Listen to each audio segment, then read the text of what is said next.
Houston Texans, you wildin'.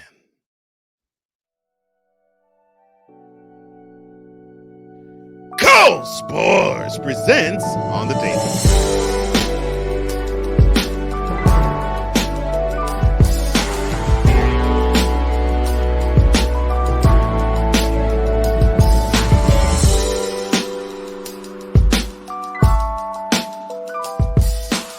Well, welcome back to the channel, VIP. Cole Johnson's on here, live in the living color on the Daily. It's on tap, presented by Cole Sports. If you haven't done so already, come on board. Subscribe to this channel, hit that notification bell as well, and get up-to-date information in all things in the world of sports as we come to you with a video every Monday through Friday. So be in the know whether you're in your house, your car, carpooling again, your workplace, your church, or wherever you congregate amongst people. That's on the Daily, presented by Cole Sports every Monday to Friday. And speaking of Friday, it is Friday. And I wanted to talk about the upcoming divisional round because I wanted to talk about the Rams going up against the Packers, the Bills hosting the Ravens, the marquee game of the weekend, the Buccaneers going to the Mercedes Superdome to meet up with the Saints, and the Browns and the Chiefs with the Pittsburgh Steelers, Chase Claypool, and Juju Smith-Schuster hoping that the Chiefs clap up on the Browns. But unfortunately, I'm not moved by talking about those things, not because none of those four games are important, but I want to talk about what I think is more important. And that is a team that has absolutely no clue whatsoever in how to manage a franchise. And that is what I'm going to talk about in this week's installment of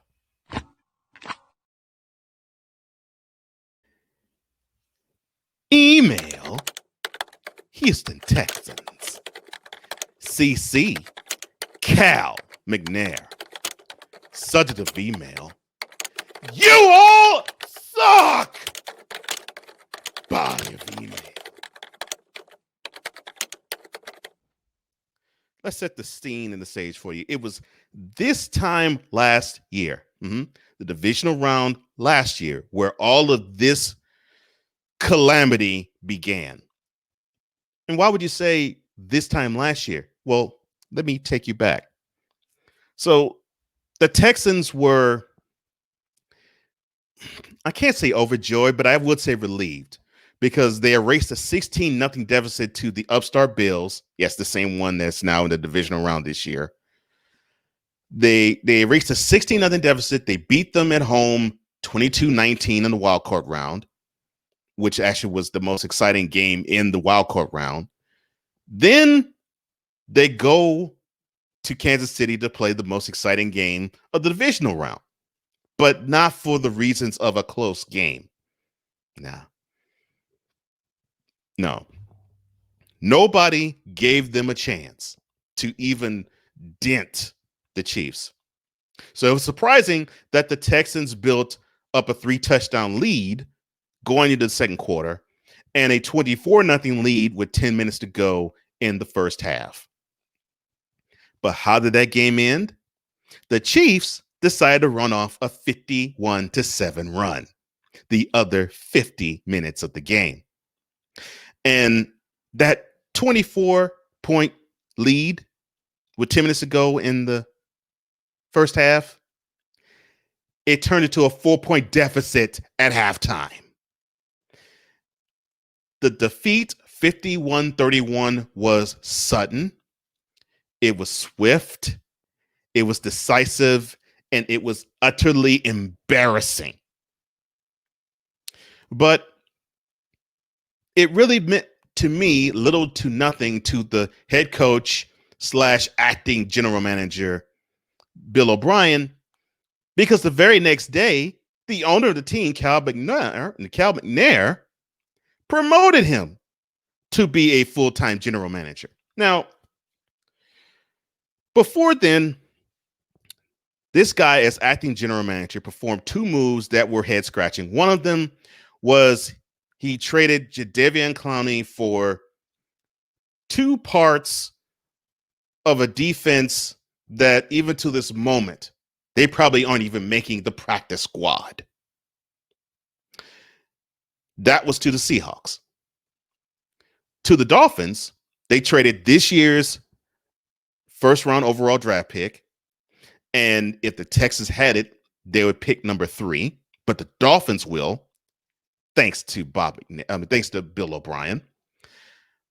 But they traded that first round pick for Laramie Tunsil, supposedly the 10-year difference maker left tackle. This is what the acting general manager, Bill O'Brien, did. And so obviously it impressed the ownership group so much that he became full-time general manager. And what did he do?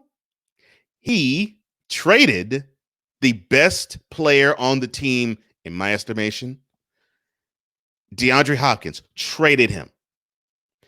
The best wide receiver in the game today traded him because the two of them could not be eye to eye because DeAndre was actually getting pennies on the dollar value for the production he was putting out.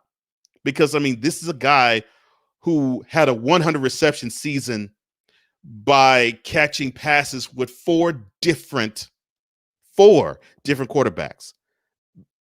One of them you can barely name. The other 3, they aren't even in the league. So it just goes to show the level of talent and professionalism this guy had. Through the ups, through the downs, he never talked bad about the city, never talked bad about the team. But he did have an issue with the ownership, and he definitely had an issue with the head coach. But he never was vocal about it. And he never was divisive about it. So the trade was a gut punch. And it was also a gut punch. Actually, it was especially a gut punch to the quarterback of the team, Deshaun Watson. Why? Because, Mr. McNair, you did not consult with him. Now, he is on board to the point where you sign him to a massive extension. He wants to bring a championship to Houston. But what are you supposed to do with a talent like that? Surround him with more talent. So how is it that here's this guy who is almost about to be in his prime in about a year or two, and the talent is leaving the team? And you trade away someone who's not just a wide receiver, but the two of them went to the same school together. Both of them are Clemson alum. And both of them played with one another while they were attending school at Clemson. So you traded away a brother, basically, of Watson's in Hopkins. And for what? For a running back in David Johnson who was great in 2016 and has been oft injured the following 2 of the last 3 years before now. And a second round draft pick. And if it wasn't for that, this would be the second year in a row, McNair, that this team would not have had a first round nor a second round draft pick in that year's NFL draft in April. The fact that you allowed this guy who had no clue as to how to manage a team, both on the field or in the office, is absolutely mind-boggling to me. So it was no surprise when the Texans got on the field and they were an absolute horror show. They went 0-5 before you actually had the bright idea to give O'Brien the walking papers, which to me you should have done a couple of years before then. But you allowed this guy to poison the team further and further and further. And if it weren't for the fact that you had a group of guys who wanted to play for Romeo Crennel, the interim head coach, you would have had a possible 0-16 season on your hands.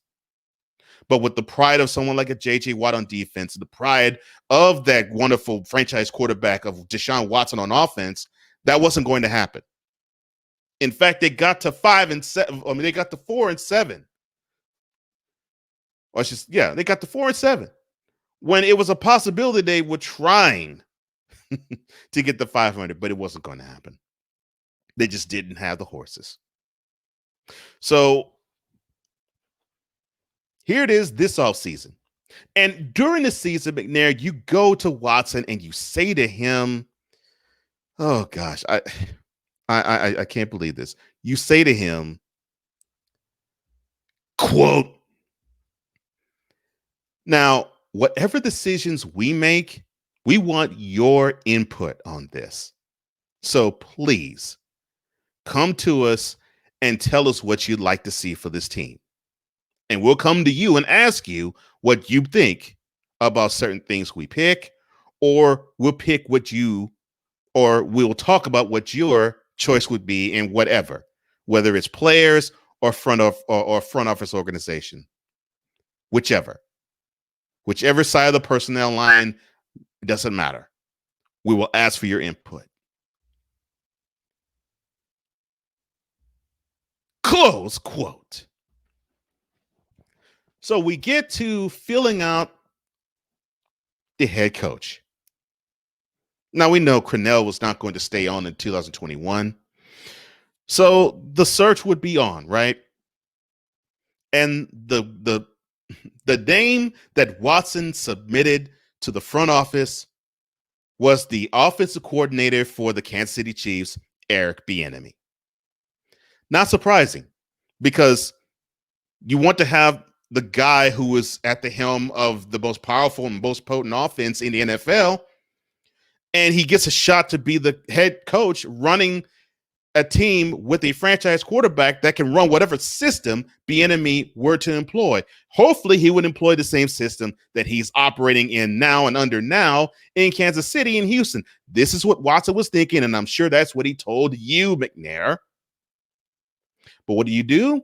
You satisfy the Rooney Rule by interviewing Marvin Lewis.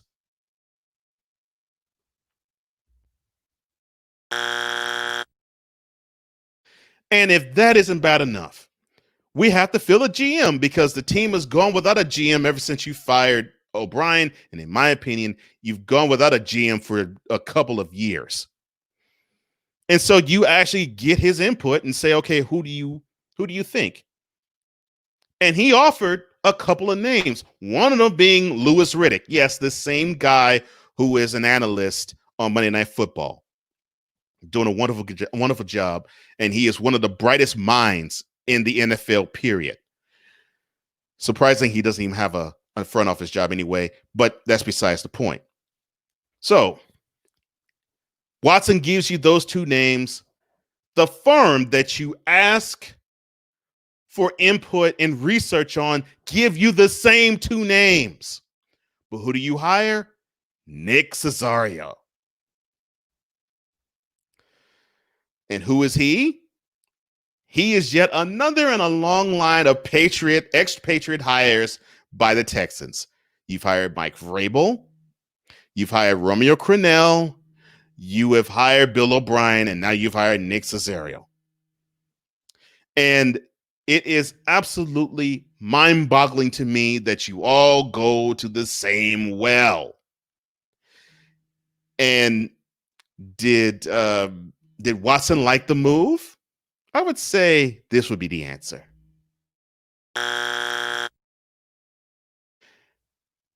Here's the problem. You ignored your biggest franchise player. Why? I mean, it is just like father, like son. The father of Cal McNair is the late first owner of the Texans, Bob McNair, who many of you might not know, but he was, during the 2017 season, he said the wonderful, bright, and insightful gem of if things should stay in, I should say, intact or out of control. He said, quote, "We can't have the inmates running the prison." Close quote. Come on! His son comes from that, and his son is acting mentally the same way as his father is. It just reeks of, you play, I sign the checks. And it stops there. And we gave you this token. We'll take you under advisement as that. Just a token offer. It meant absolutely nothing. It was just to placate your own ego and to help assuage a young up-and-coming franchise quarterback and making him actually feel as though he's a part of the team. But you show him that he's not, because he had to tweet, quote, "The more things change." Close quote. And now he's being advised by Andre Johnson, saying the front office has nobody's best interest at heart. And you know what? The team should trade him.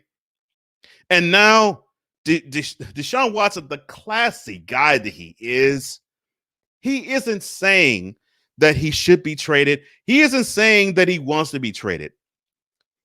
He just says that he's extremely unhappy. And the class of individual that he is, he wants to work it out. And thanks to you locking him down, he will have no other alternative but to work it out. So all of these entertainments of who could afford to trade for Deshaun Watson can cease, because he, one, has a no trade clause, and two, he's going to be locked down for many years to come with a lot of money coming to him. So it's not going to be easy to fit him under anybody's salary cap. So Cal, you better get this ship righted in a hurry. Otherwise, this will be yet another guy who was a stud and you wasted his whole career on because you were not wanting to win. You just wanted to have butts in seats and money in pockets. I root for the team, and I actually would want you to trade Deshaun Watson to somebody who actually does give a crap and want him to win. But I know you're not going to do that, because you still got to earn money. And you still got to sell the dream to Deshaun that you're going to put a winner on the field. But you're not. And you never will. And that's the most disheartening fact of them all. Cole Johnson, Cole Sports with the Z.com.